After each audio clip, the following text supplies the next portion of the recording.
Hey, y'all. Welcome to the pod. I am Sean Ritter. You can find me on socials at On Air Ritter. Of course, our show is at On the Tailgate. Going to be joined on the podcast today by my co-host, Paul Wagner. We're going to talk about some things that irritate us in the great outdoors. We'll get into a lot of other stuff, including a little mailbag of our previous special episode, that wolf hunt thing that we covered.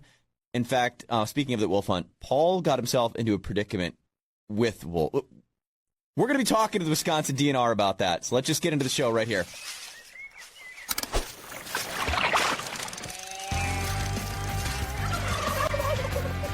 All right, it is Ritter and Wags Tailgate Talk. Now, last time when Tasker and I got together, you were not here, Wags, to talk about the Wisconsin wolf hunt. Right. We had a special podcast episode that's up. You can go check that out, download it. It's on the free iHeartRadio app. And here's just a little bit of the conversation that Tasker and I had. We should probably trace back to the whole controversy and why it's such a thing, because the gray wolf, or the eastern timber wolf, as the exact subspecies that we have here within Wisconsin and Minnesota, for a while it was almost extinct. I mean, the wolf numbers were down to, it was like 30 or so wolves in the state of Wisconsin and Michigan. So they had a reintroduction phase back in the 90s of trying to reintroduce wolves here. It worked. They were looking to get about 350. They actually had surpassed it. The wolves had became delisted. We started up an option of a wolf hunt back in like early teens of the 2000s. Where the controversy came in was really when it comes to how many wolves harvested and how that affected things, and mainly to do with Native American tribes. So it was a quota. I believe the first wolf hunt, they wanted to kill 201 wolves. Well, with some agreements that were made with like the Ojibwa Indian tribe, they'd have to give a certain number of tags to the tribe. Well, the tribe wasn't going to kill wolves. The biggest controversy that comes from the Ojibwa tribe is they consider wolves kin. So wolves are brothers to them. So killing a wolf is like killing your brother. Right. You just wouldn't do that. And that's, again, where they're saying we shouldn't be killing wolves because this is there's a lot of lines that come there when it comes to, the whole relation with Native American tribes. That becomes a big issue.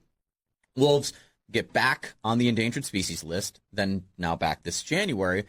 Then President Donald Trump signs the order that takes them off the endangered species list, and so they're now delisted again. Our Wisconsin DNR says, hey, we're going to have a wolf hunt in 2021. So it was going to start in November. So November to February would be the season for wolf hunting.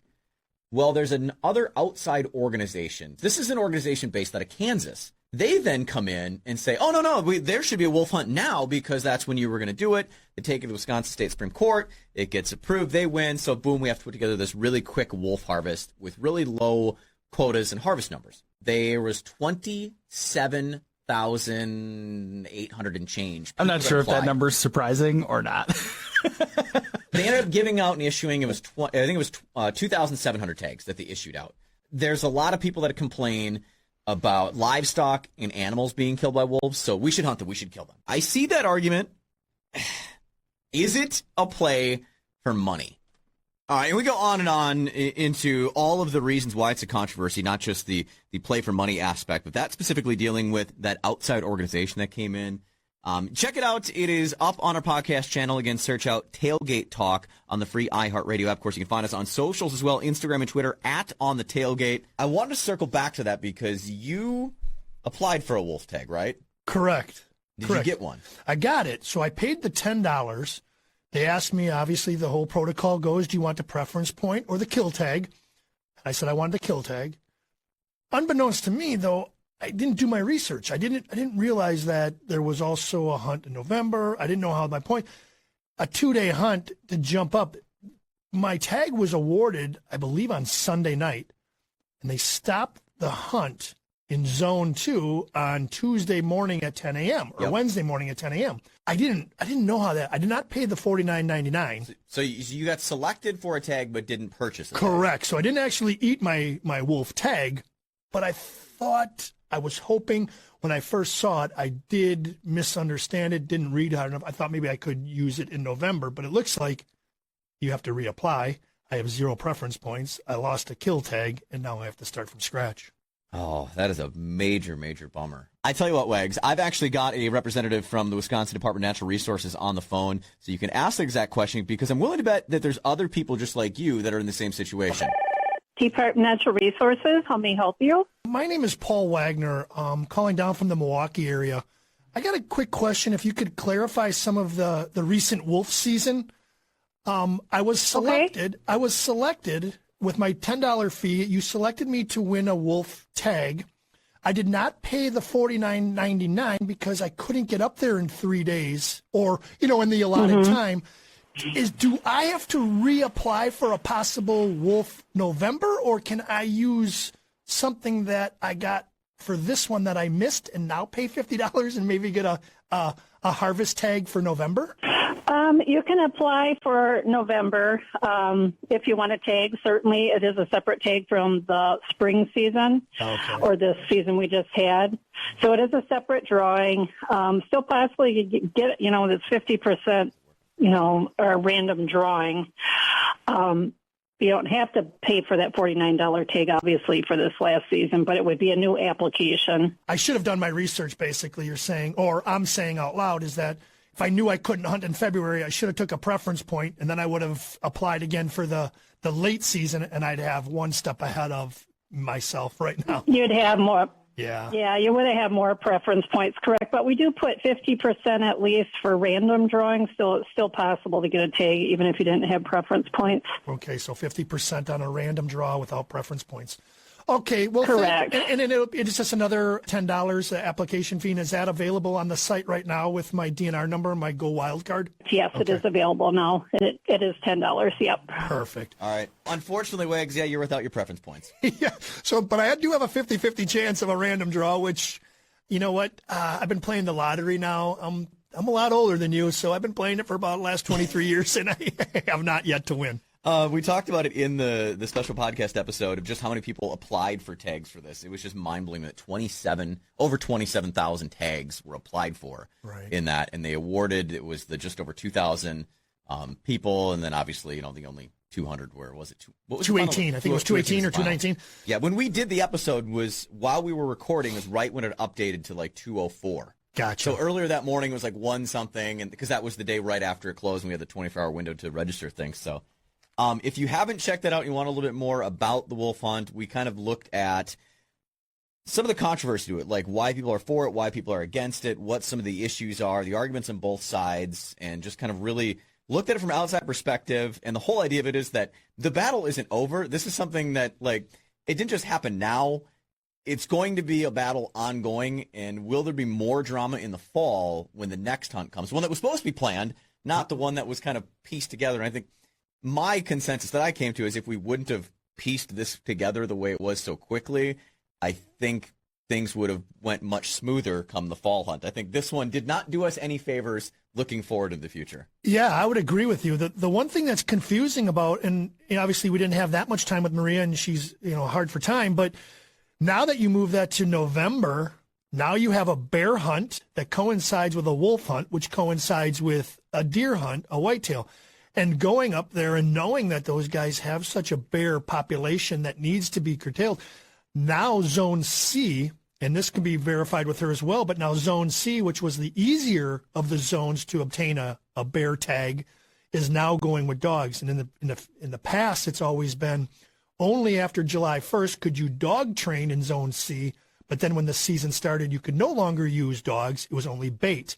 Now it seems like Zone C has transferred and changed over to follow state protocol. Now you can alternate bait, dog, and they're going to move forward as Zones 1 and 2 did, or A and B. We talked a bit about that, too, in that episode about using dogs for hunting. Are you a dog or a bait person? I'm a bait person. I've seen it. I love the training aspect. And if many guys that are listening, or if you have listened and if you've never done it, when you train these dogs, you better be ready. It's a fast pace. It's kind of exciting. You're running through swamp. You're running with your waders. You're bringing a gator through there. You're doing whatever. A couple guys have the Argos, and they're coming through that because when you're training, it's in the swampies, and it can get gnarly back there. But no, I'm not in the I just don't. Again, everybody's got their opinions, but to have 7, 8 dogs tree a bear and then come underneath it and then shoot it and watch it fall. Not for me. Could be for somebody else, which is absolutely understandable. But me, I like to hunt over bait. Sounds like we share the exact same sentiment, Wags. Exactly what I said. I go, it's not for me. Right. Since Eric or Tasker couldn't be here with us today, which he was a part of the other podcast that we had done, the special edition. Since we had posted that up on the free iHeartRadio app, got a little mailbag, a couple of questions that were brought up to it. This one was from Paul in Washington County. He says, I listened to the podcast this morning. I didn't hear about the wolf damage compensation that apparently Wisconsin Outdoor News, they talked about this since 1985. Nearly $3 million has been paid out. The DNR in 2020 paid just under $200,000 for damages. Can you confer this? I have in front of me from the Wisconsin Department of Natural Resources actually the wolf damages that they've paid out. The numbers are much, much higher than was stated in the email that we got there. In fact, the first time that ever the DNR paid out wolf damages was in 1985, and that was for 2 sheep that were killed. The farmer was awarded $200 for his 2 sheep. 2020, the numbers they have in 2020 ended as of 4/28 in 2020, so we don't have a whole lot of numbers, but that number is like 15,000 that were paid out just in the first 4 months of 2028. 2019 is the last full year numbers on there. $189,000 paid out in damages with that wolves have done. Was it 4 cattle, 103 missing calves, so 23 calves they got confirmed. Pets, it was 3 dogs, pets that were, 56 sheep. They break this all down and have a whole report tracing all the way back to 1985. So total since 1985, it's about $2 million been paid out in wolf damages. Wow. That's an awful lot of money, and especially with a small budget that the Wisconsin DNR operates on. So $2 million, and then if you add a license or the hunt, obviously you're going to get your controversy from both sides. But you can offset some of that loss, especially when you're talking farm animals. And that's always the side for it. Another message that came up on our social medias. By the way, you can follow us at On the Tailgate, both Instagram and Twitter. Someone had messaged us on there that was bringing up the point of how many wolves were killed so fast. And because we were able to kill over 200 in 2 days, well, doesn't that say that we're overpopulated? The argument that I'll bring into that, and this is just general knowledge, experience, the small amount that I have in it, the conditions that were happening. Now, some people argue, it was wolf breeding season, but most animals that you hunt are during breeding seasons. Think about deer. You're doing it during the rut. It's normal part of that. But the conditions as far as the snowpack that we had made for tracking from both dogs and whether it was trappers or hunters, ideal. I mean, you had so much great snowpack that went along with it. It was a perfect storm of conditions. You had a lot of wolves. You had a lot of wolf hunters. I mentioned in that special episode a lot of people that had a little more time just given. There's job loss, things like that have happened in the last year. There's generally, I think, just more people out there, better opportunity, the condition. It was just the perfect storm that I think that's what made it so fast. I would attribute to that, less of that they're so overpopulated, we need to kill more of them. Right. And we can take a look at it, but a lot of the people that I talk to up there, I have some pictures, so if we can absolutely post it, I'd love for people to send pictures of them as well. The 2 that I have, both were done trapped. They were all trapped up there. Obviously in the thoroughfares, following those big prints, you can kind of tell you get your coyotes, but you got your wolves. It was pretty crazy, and how fast it happened and how fast that harvest number, that quota was obtained. I understand that. It does show you that there's an overpopulation, but is there a reason why? Why was it? Was it during, like you said, was it during breeding season? Were they overactive? Were they looking for food? How did the temperature react? What was going on? But again, a harvest rate and a quota that quick, man, I can't believe that the DNR expected it to go that quick. Possibly, but man, 2.5 days or 3 days. That's a crazy number. 218, I believe, harvested that fast. What's shocking to me is that the wolf season reached the quota so quickly. In the one season that I thought was going to hit the quota early, didn't, and that was sturgeon spearing. Yep. You had more people out sturgeon spearing, and then you had great water clarity, which is something that typically has not happened during the sturgeon spearing in Lake Winnebago, and that one rolled on. So it just goes to show you the randomness of you never know what you get when it comes to hunting or fishing. It's Ritter and Wags Tailgate Talk. So again, if you missed the wolf episode, check it out on the free iHeartRadio app. You can download the app, download the episode there. That's really cool. You can actually just, click subscribe on the podcast, and any of our editions go up there. So we've got the normal radio show on 97.3 The Game, our affiliate in Milwaukee, and then a long-form podcast that goes up on the app that you can click subscribe and have it like auto-downloaded there for you. You can listen to it anytime without using your cell data wherever you are. I've done it out on the ice while ice fishing, listening to podcasts, so it's kind of cool to check us out. on there, but want to roll along in the show and come up with something that spurred from a social media post on my Instagram that I encountered while ice fishing. And that's, as hunters and fishermen, we encounter a lot of things in the outdoors, whether it's people, animals, or just outside things, perhaps from people. And there's certain ones I feel like a hierarchy of things that irritate us the most. Bottom line, what it was is I had walked out onto a lake recently, and this has happened to me all winter long walking on the lakes, finding trash. I don't know why, but when I find ice fishermen's trash, to me it is one of the biggest pet peeves, things that irritates me the most. And I walked in this lake and I posted, it was the day after they had like a little derby on one of these lakes.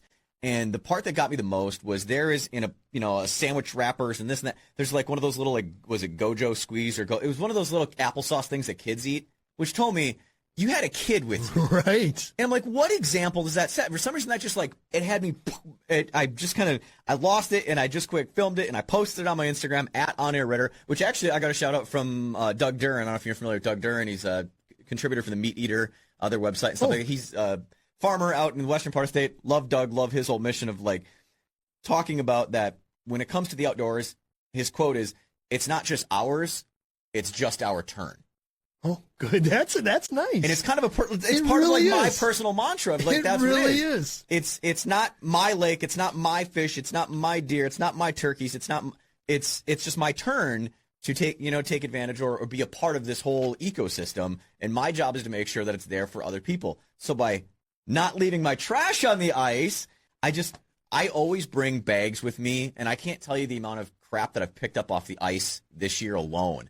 And that, to me, is my most frustrating thing that I encounter in the outdoors. Is there something you can think of, Wags? Well, and then you just mentioned, and previously we've talked about you bringing your son out there, and you said this is where our turn is pretty phenomenal statement, because it will be his turn, and then he'll be there. And if he sees you pick up the garbage, he'll pick up garbage. And you know what you can always say about the harvest, how you prepare, are you inconsiderate to other hunters?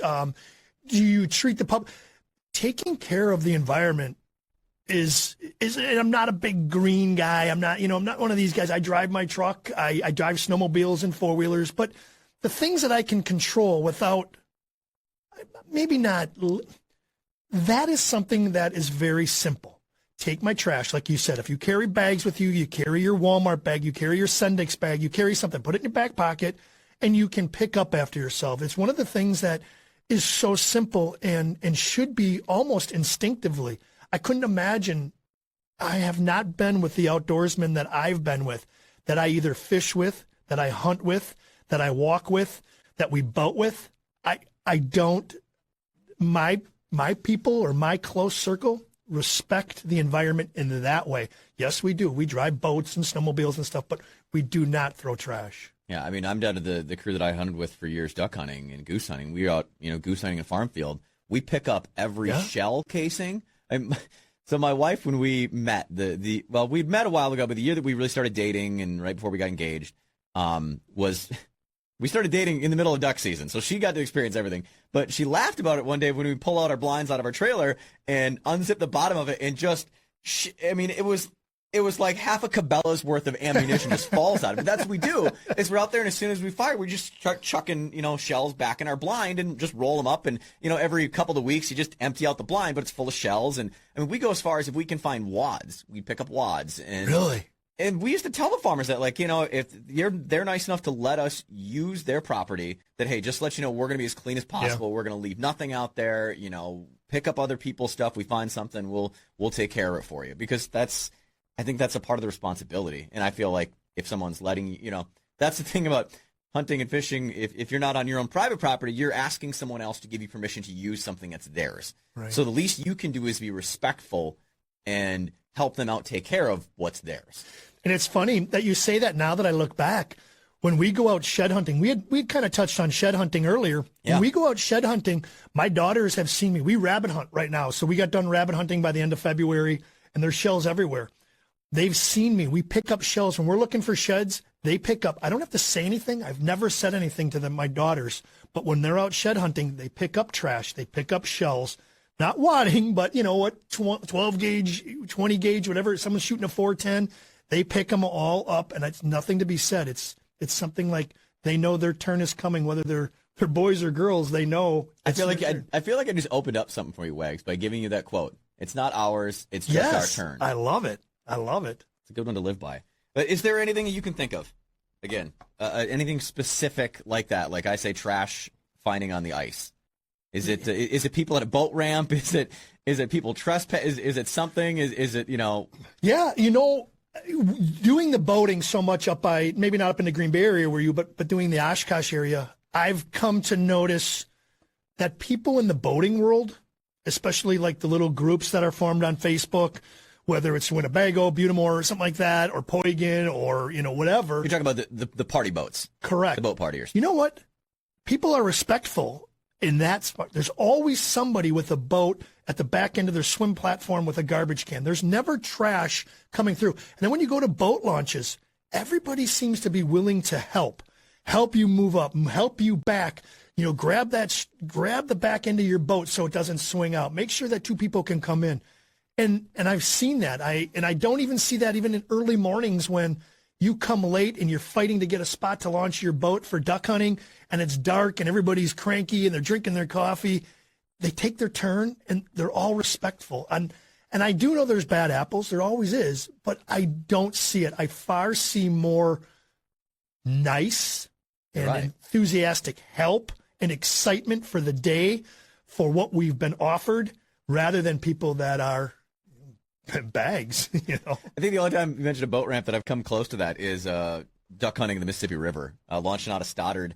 Everybody there at 4 o'clock in the morning trying to get out. And it's like there's so many boats and so many trucks and so many people. Everybody's like, hurry up, let's go. We gotta go. As soon as your boat's in the water, it's like, pull it out. It's my turn. Like everyone's just like trying to move along really fast. And it's not like it's not a angry or crabby thing. It's 4 o'clock in the morning. We haven't had our coffee yet. And you know who pulls in at what time. You always know that. When there's 2 lanes at the McDonald's, you know that they go next, you go every other. And then until somebody tries to skip in front of you, then all hell breaks loose. But you know what? If you take your turn and you work cooperatively, it seems to go smoothly. Yeah. Speaking of duck hunting, got the latest issue of Ducks Unlimited magazine right there on the fronter. Great escapes for waterfowlers. This is kind of like a travel issue. If you are a member of Ducks Unlimited like I am and you get the magazine, it's actually kind of cool. As I was flipping through it, they're talking about some different places that are like, great, best spots to combine hunting and fishing together, kind of the old cast and blast situation. Really funny. Here's number 1 on the list. I'm going to read it to you. Lake of the Woods, Minnesota. This writer says, years ago, I jumped in a boat with a retired DU chief scientist. We were motoring to an island camp in Sabasong Bay, Ontario, the Canadian side of Lake of the Woods. Sabasong Bay, very familiar with that area, as am I. Says our plan was to hunt bluebills in the morning, fish in the evenings. We shot a few bluebills, ended up bagging more mallards than anything else.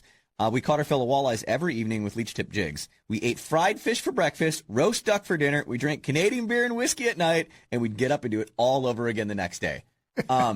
He basically described the entire week that I spent at Ballard's Black Island with our good buddy Gary. That's what we do. It's not the duck hunting in the morning. It's the, catching fish, drink some beer and some whiskey, and go to bed, rinse and repeat, do it all over again the next day. But I've always wanted to head up, and I've talked to you. It's like I'd love to come up and do a bluebill hunt and then do some fishing. And he for a while was doing combined bear hunts. So we do bear hunt. He was doing bear hunting in the fall too, and doing some fishing and stuff. So, but as I flip through some of these other ones, you've got, Appalachia Bay in Florida, Mid-Atlantic Coast, and they kind of break this down. Devil's Lake in South Dakota. Obviously, you go out, hunt pheasants, hit some perch and walleye. But it got me thinking. It's kind of a weird world we live in where not a lot of people are traveling. Or if you are, you're not traveling necessarily abroad. You're going to stay somewhat close or regional anyway. If this whole COVID thing wasn't a thing, so let's go back. Let's pretend it's 2018, and you have all the money in the world. Can you think of your perfect dream getaway? Hunting, fishing, trapping, whatever it be. Is there something that you've always wanted to do, would be like your bucket list to put, on this is what I'm doing? Again, I'm not scared. I'm not one guy. I'm not a thrill seeker that wants to die and hunt wolves. But when I harvested the black bear, I harvested a large black bear, very large, and I really wanted to get, back at that time, the Grand Slam of bears. I want to do a brown, I want to do a grizzly, and I wanted to do a Kodiak. I'm not asking to, to bite it. I still want to live. I'd still love to breathe. But if I could go up to Alaska, if I could harvest, I think that would be my thing. I have not been out west for elk or caribou. No interest in bison. I am not one of those guys that want to go to South Africa and shoot exotic animals. That just doesn't do it for me. I'm strictly a Wisconsin guy who loves the Midwest and those things. Yes, I would love to get a nice big elk and a nice muley or something like that hopping around. But the black bear, the grizzly, the Kodiak, and the brown would be. And obviously you can't, I don't have connections with the reservation, so I'm not going to go for the polar bear. So you leave that kind of out unless I go to Coca-Cola. But, that would be my hunting list as far as, fishing and turkeys and stuff like that. I'd love to do it all, but yeah, that's my answer. See, I've really struggled as even I ask myself the question of what it would be because, I've done kayak fishing in the ocean. I love kayak fishing in the ocean. I've done that in the Pacific for rooster fish and stuff like that. I haven't done any of the stuff out west. I mean, it's bucket list that I'm going to. I plan to elk hunt out west and more specifically with bow. Yeah. I've really taken to archery and loving shooting a bow. To me, something about the connection of getting within 40 yards of an animal is something I absolutely love. A bison would be absolutely epic and amazing with a bow. And I think that, and it's not like, oh, I just want to plug a bison because they're rare. And there's a connection back to a different time that to me, that would almost be like a religious experience. Interesting. I guarantee. Yeah, very interesting. If I were ever presented that opportunity, and that's where you're going to say money doesn't a thing. I honestly think in that moment, I would be brought to tears. As a grown-ass man, I will admit, I think I would probably cry just at the thought of where that animal was and where they still are today, and the fact that at one point in time they were everywhere and that was just absolutely normal. A bison out west would be really, really amazing. I don't think I'm going to say that's my bucket list just because I don't think I'll ever do that. Interesting. Very interesting. As the waterfowl that I am, I think sort of the cast and blast is what I would go with. It's something I've wanted to do, and I've been so freaking close there tons of times. Head down to the bayous, Louisiana, and more specifically Venice. Go shoot some ducks, and then hop on a boat and go catch some tuna around the oil rigs. Yeah. That to me would be like the most epic, fun. I mean, and then you've got redfish and everything too while you're in there, but to go catch some yellowfins amongst the oil rigs after you just went and plowed up some pintails and mallards. Yeah. Yeah. I think that would easily mine. And I've been in New Orleans how many freaking times it's like just That's right. You just said you drove down there and brought 15,000 pounds of shrimp home. Yeah, I mean, I've had family that lived in New Orleans, been there all kinds of times, which is funny as I flipped through their actual list here, the perfect waterfowl getaways here in the DU magazine. Number one, Havre-de-Garde, Maryland, the Chesapeake Bay, where some of the biggest, most famous decoy makers are from. Vicente Decoys, one of the most popular. My brother was actually just out there in the spring. He did a road trip to, what did he have, a cabin in Virginia or something? And he went out and hit up there in Maryland first to hit Havre-de-Grace, to hit Vicente Decoys and check out the Decoy Museum and all that stuff that's out there. Let's see here once. Astoria, Oregon. Oh, really? Yeah, that one shocked me. Prairie du Chien. Okay, in Wisconsin. Mississippi, the flyway goes. Number 3. Yeah, I've only Stoddard, but just north of there. I'm familiar and hunted that area. And then 4th there, Venice, Louisiana. Really? And they only have the top 4? They have the top 4? Yep. Stargard, Arkansas at 5. 6 is Colusa, California. Say it's the heart of the Pacific Flyway. It's up near the just north of the Bay Area. That Louisiana one that you were just talking about, is that open water or is that wood hunting? Is that inside the flooded timbers? Flooded timbers is going to be more of your Stuttgart, Arkansas. Yeah, so that's hunting. And I've seen that Louisiana's marsh. It is. It's just all straight bayou, marsh, swampy. You better get your birds before the gators get them. Gotcha. Type situation. So yeah, that's kind of what's fun to do, isn't it? To just like dream about like what would be my one thing. Everyone can think of that.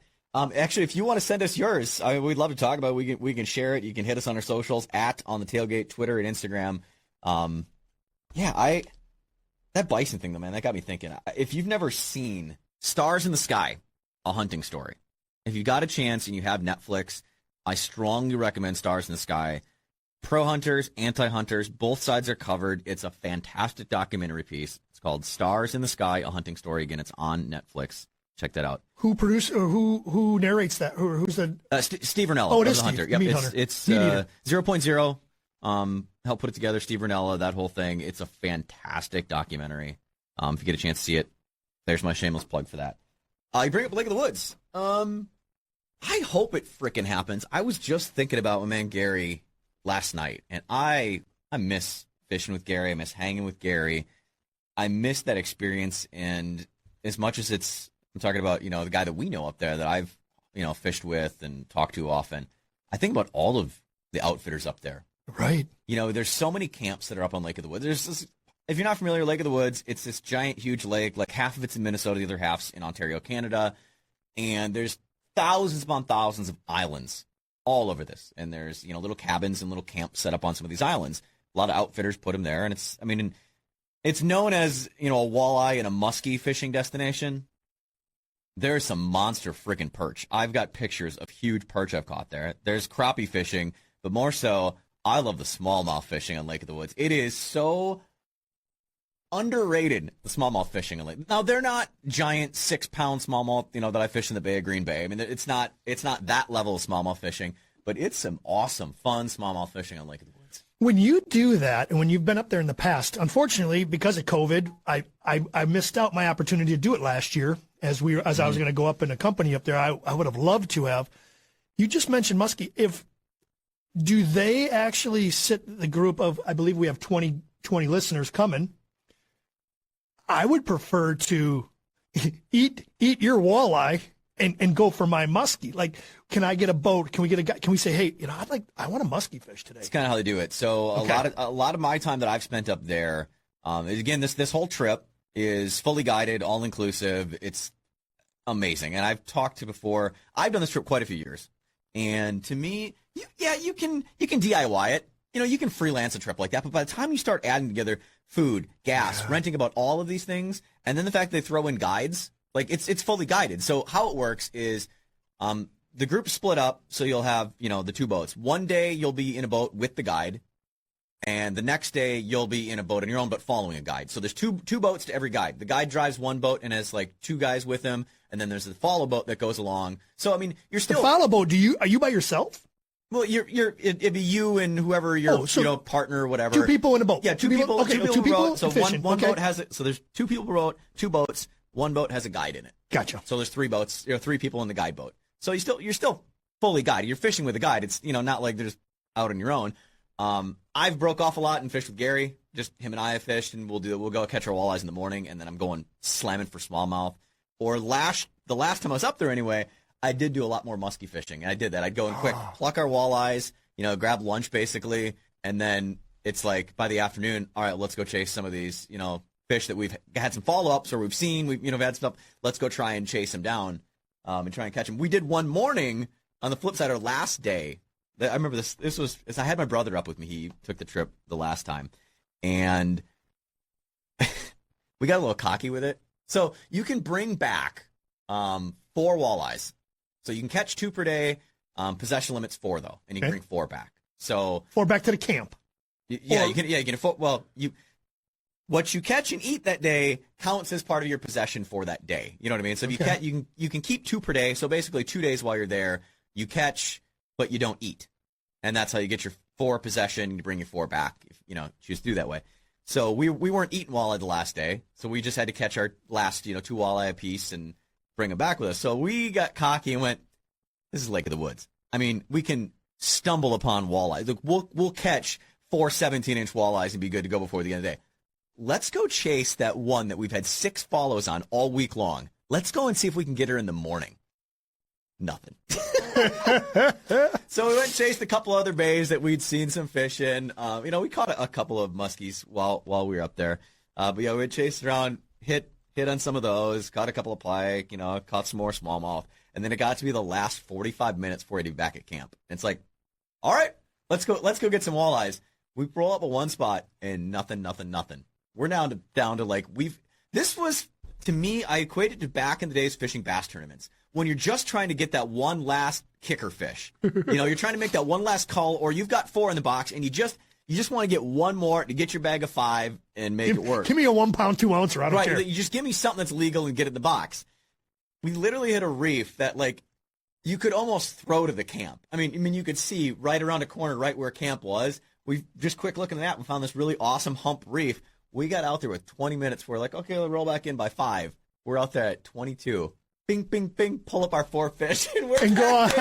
We did it, but man, it got close. They're like, okay, well, maybe we are going to bring back 4 walleyes apiece, but oh man, it was so much fun. It is such a great trip. And as I, described earlier, saying you go out, catch fish, eat fish, have a couple of beers and little whiskey, whatever you do, go to sleep, get up the next day. It, to me, is the absolute dream. Oh, it sounds good, but obviously the timing is a little bit different. So you're not going to get your 30-inch, 10-pound walleye. Maybe you hook into her like you were going for. Yeah, we typically fish the times I've done the trip has been like opening week. So we've done early now. You and I, the trip that we put together last year got canceled with COVID, and we're going to do it again this year is August. We're going late. Right. So walleyes are in a totally different position. Yeah. Smallmouth are going to be totally different too. I'm really looking forward to the challenge of smallmouth there in August. I still think I'm going to be able to do to them in August what I do in the early spring. Yeah. Because I like to fish them fast, and I think fast fishing is going to be the way to go there. Yeah. Maybe some finesse fishing, but I think more running them fast is going to be way more efficient than trying to slow bounce stuff out on reefs and whatnot. But we'll see. It's going to be a fun challenge. I look forward to it because then in August, September, obviously down by us, cold water moving in. I don't know if the water's obviously not going to turn, but the muskies, that's where I want to get. I want to pull in that 50-inch muskie, get a picture of it, get it mounted. I think we can throw it back. I mean, we're not going to eat muskies. I never have. I've always been one that throws them back, but I would love to grab my 50-incher up there. Yeah, I think August is going to be the time to do it. I think August will be a prime time. The biggest I've boated up there myself is 42. Yeah. But just knowing how they get into things earlier. So, like, if I'm going up in May, yes, ice kind of just came out, but it's light till 10 o'clock at night up there. But then as you transition to August, it's actually getting dark a little bit sooner. Like, so they're a bit ahead if you think of where they're oriented and all that stuff. So it's actually going to be a little bit colder at night. It's a water temperature. It's going to be a fun challenge of having been up there. But, back to the point we were talking about, I just feel for all of the outfitters up there that run every single camp of how they've been affected by COVID shutting down. Because you think about it, you're like, oh, well, no. It's not just Canadian people. Like, Canadian people don't typically book these outfitters. This is people from the U.S. that go up to, Ontario and fish at these camps and hire these guides to work. And when they closed the gates to the country and said, you can't come here. Right. I mean, it was literally the point where Gary, who runs Ballards, when I talked to him last year, right after all this stuff was happening, we were keeping in touch as we were going through the summer. Like, are we going to get up? Are we going to find a way to still make it work? He's like, we're just canceling because we haven't got to go to the island because they shut the gate on the country. What was it? March 27th, about around this time last year is when Canada completely shut it. So they were still ice fishing in Baudette, where the original operation of Ballards is. They couldn't go to the island. So they haven't been to their camp in over a year. Who knows what Mother Nature or wildlife has done to it? Like, because typically they get out there 2 or 3 weeks, if not a month before I would even show up for that first week and get everything ready and fix things and have it set for guests. They haven't got a chance to do that. Yeah. Yeah. All of these outfitters that haven't had a chance to do that, they just recently have opened up essential workers being able to travel back and forth across it. Well, fishing guy, that's not essential work. So they still have not been able to do it.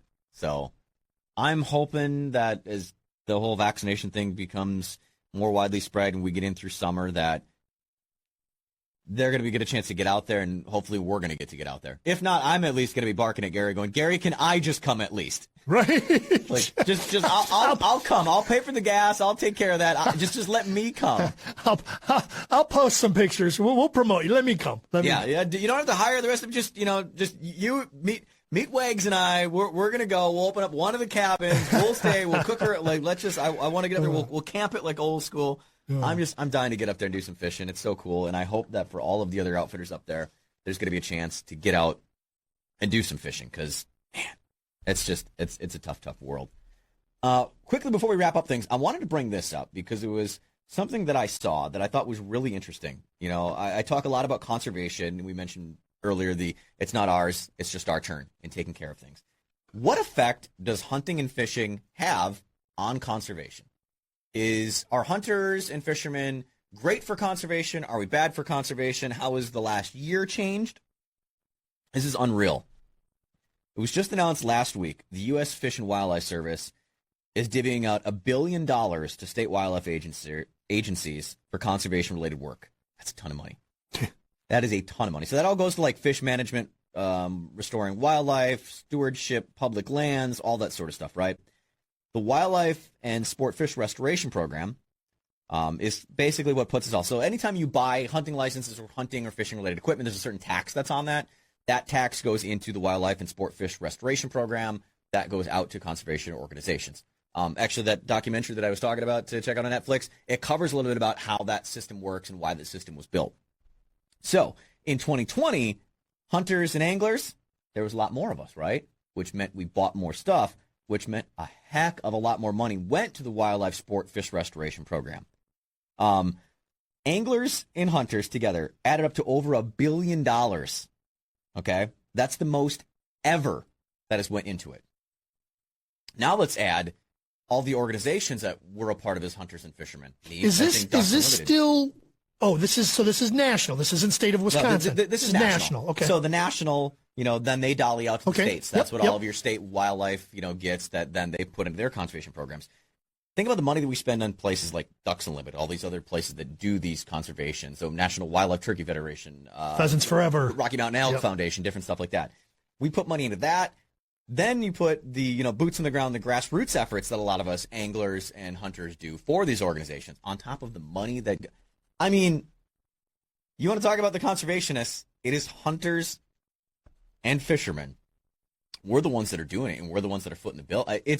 When I just saw that money that went in this year, and it was the largest ever, I was like, if there's one thing that was great of COVID, it got more people outside, so it got more money funneled into the conservation stuff. Yeah, I think it's freaking awesome. You can even go further than that.